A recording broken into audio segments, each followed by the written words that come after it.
नमस्कार साथियों, मैं डॉक्टर जयपाल यादव किसान क्लब पे आप सभी का हार्दिक स्वागत करता हूं। आज हम बात करने जा रहे हैं राजस्थान सरकार की एक महत्वपूर्ण योजना जो फसल सुरक्षा के लिए चलाई गई तारबंदी योजना। इस योजना के बारे में हम आज डिटेल से चर्चा करेंगे।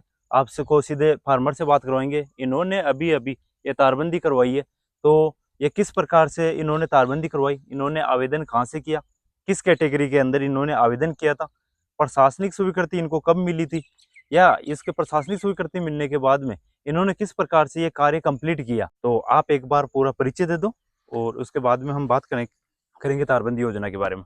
मेरा नाम कैलाश चंद यादव है, गांव बेसावा का रहने वाला हूँ, जिला जयपुर का। ये इन्होंने आपने आवेदन कब किया था तारबंदी के लिए? मैंने आवेदन किया 5-6 महीने पहले।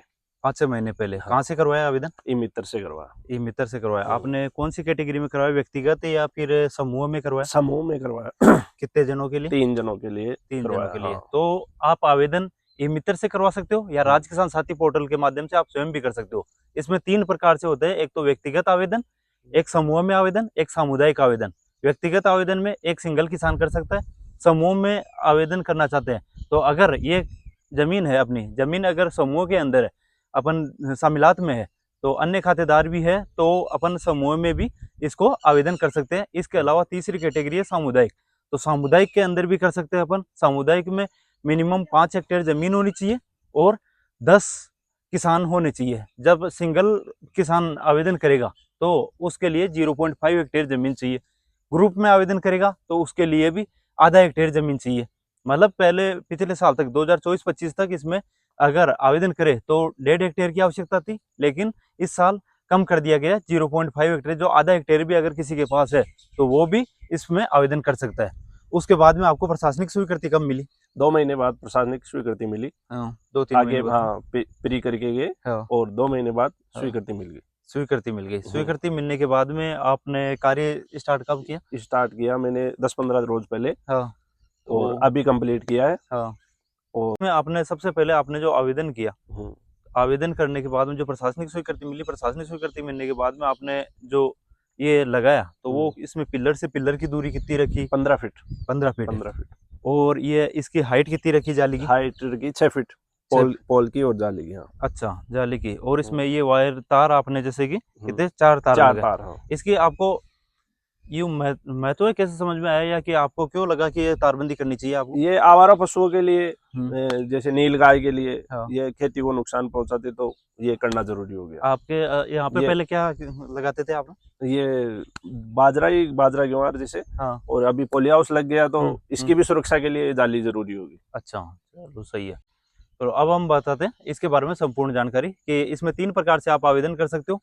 एक तो जो बताया व्यक्तिगत में आपके पास आधा हेक्टेयर जमीन होनी चाहिए। दूसरा समूह के अंदर मिनिमम 2 किसान चाहिए और उसके लिए भी आधा हेक्टेयर जमीन होनी चाहिए। तीसरा सामुदायिक होता है, तो सामुदायिक के अंदर आपके पास 5 हेक्टेयर जमीन हो और 10 से ज्यादा अगर किसान शामिल में हो तो आप इसमें आवेदन कर सकते हो। इसके बाद में आपने जैसे आवेदन किया, आवेदन करने के बाद में ये जाती है फाइल कृषि विभाग के पास। आपके आवेदनों को के जो आपने डॉक्यूमेंट लगाए, तो डॉक्यूमेंट क्या क्या लगाए, एक और ये चीज और इन्फॉर्मेशन बताओ आप। जैसे जमीन का नक्शा और जमाबंदी। हाँ। और जमीन का, इसके अंदर जमीन की जमाबंदी चाहिए। हाँ। जो 6 महीने से ज्यादा पुरानी नहीं होनी चाहिए और उसके ऊपर पटवारी के साइन हो या ई साइन वाली हो, या जहाँ पे जिस कचरे के अंदर आप करना चाह रहे हो उस कचरे का जो पटवारी से साइन वाला वो कचरा लगाना इम्पोर्टेंट है। और उस कचरे में जितने किसान है ना, उनका सहमति पत्र। जिस उस अगर कचरे के अंदर और भी किसान शामिलात में तो उनका सहमति पत्र की उनको कोई आपत्ति नहीं है,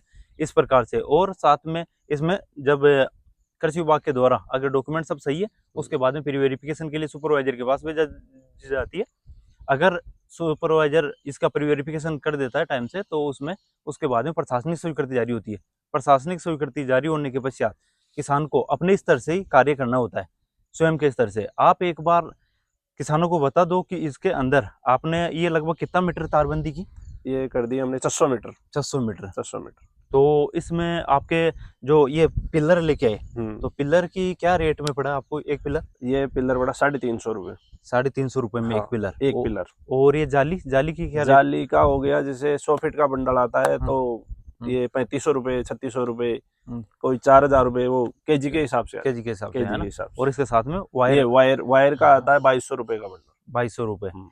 इस प्रकार से आप ये जो कॉस्ट है, इनिशियल कॉस्ट, आपको थोड़ा आइडिया लगा होगा। इसके बाद में आपको तारबंदी करनी है। तारबंदी किस प्रकार से करनी है, आपको पिलर से पिलर की दूरी 15 फीट रखनी है, 15 फीट। उसके बाद में आपको हर 15 पिलर पर दो पिलर, दो सपोर्ट पिलर पिलर आपको लगाना है। अगर कोई कॉर्नर है तो कॉर्नर के ऊपर भी आपको सपोर्ट पिलर आपको लगाना है। इसके बाद में जब ये कंप्लीट हो जाए, कंप्लीट होने के पश्चात आप जब ये प्रशासनिक स्वीकृति के बाद में जब खरीदो तो इनका जो तारबंदी है, तारबंदी का आपको जीएसटी बिल चाहिए। जो खंबे है तार जाली का, तार और जाली का जो है वो जीएसटी बिल चाहिए। और इसके अलावा अगर जो पिलर है, पिलरों का नॉन जीएसटी बिल चाहिए। अगर आपने लेबर से करवाया तो लेबर का मजदूरी बिल भी आप लगा सकते हो। इसके साथ में ये बात की है, जैसे कि हम या तो अपन जो प्रशासनिक स्वीकृति मिलने के बाद में इस प्रकार से आप जाली लगा सकते हो, या फिर जो चौकोर जाली आती है वो चौकोर जाली भी अगर ये चेन लिंक वाली हो तो चेन लिंक वाली लगा सकते हैं। इसमें बेल्डिंग वाले चौकोर के अंदर बेल्डिंग वाली जाली के ऊपर छूट नहीं है। इसके साथ में अगर आप जाली न लगा के अगर केवल तार के ऊपर आप तार लगाना चाहते हो तो तार भी लगा सकते हो। उसमें तार कितने लगाने होंगे, तार इसके अंदर 5 तार लगाने होंगे, 5 आड़े तार लगाने होंगे और 2 क्रॉस तार आपको लगाने होंगे। इसके बाद में आपका भौतिक सत्यापन करेंगे। तो भौतिक सत्यापन हो गया क्या आपका? होने वाला है, कल हो जाएगा। आके गए हैं पर उनका कोई सर्वर नहीं चला, वो कल हो जाएगा। तो आपका ये भौतिक सत्यापन होने के पश्चात आपको ये जब वित्तीय स्वीकृति जारी होती है, वित्तीय स्वीकृति जारी होने के पश्चात आपके जो जनाधार से लिंक अकाउंट है उसके अंदर आपके डायरेक्ट जो पैसा होता है, डायरेक्ट बेनिफिट ट्रांसफर के माध्यम से आपके खाते के अंदर आ जाता है। अब एक चीज बच गई लास्ट में कि इसके अंदर अपने को सब्सिडी कितनी मिलेगी। तो सब्सिडी अगर कोई लघु सीमांत फार्मर है तो उसको लागत का 60% यानी 120 रुपये प्रति मीटर। अगर कोई किसान लघु सीमांत की बजाय अन्य कैटेगरी के अंदर आता है तो अन्य कैटेगरी के अंदर 100 रुपये प्रति मीटर के हिसाब से। अब बात करें हम मैक्सिमम कितने मीटर तक मिलेगी, तो मैक्सिमम 400 मीटर तक। 400 मीटर अगर अन्य किसान है तो 40,000 रुपये, और अगर लघु सीमांत के अंदर है तो 48,000 रुपये प्रति मीटर। एक और कैटेगरी की बात की थी हमने कि सामुदायिक के अंदर, तो सामुदायिक के अंदर इसके अंदर 70% लागत का 70% तक इसके अंदर छूट मिलती है। तो 70% कितना होता है, 140 रुपये प्रति मीटर के हिसाब से। उसके अंदर भी या क्या लघु सीमांत या अन्य कैटेगरी है क्या? नहीं, उसके अंदर लघु सीमांत, जनरल, एससी, एसटी कोई भी कैटेगरी नहीं है। उसके अंदर सभी किसानों को 70% तक या 140 रुपये प्रति मीटर के हिसाब से आपको सब्सिडी मिलेगी। तो आप ये योजना जो तारबंदी योजना है वो कैसी लगी? अगर योजना अच्छी लगी हो तो आप ज़्यादा से ज़्यादा किसानों तक शेयर करें और ज़्यादा से ज़्यादा इस वीडियो को लाइक करें। धन्यवाद साथियों, धन्यवाद।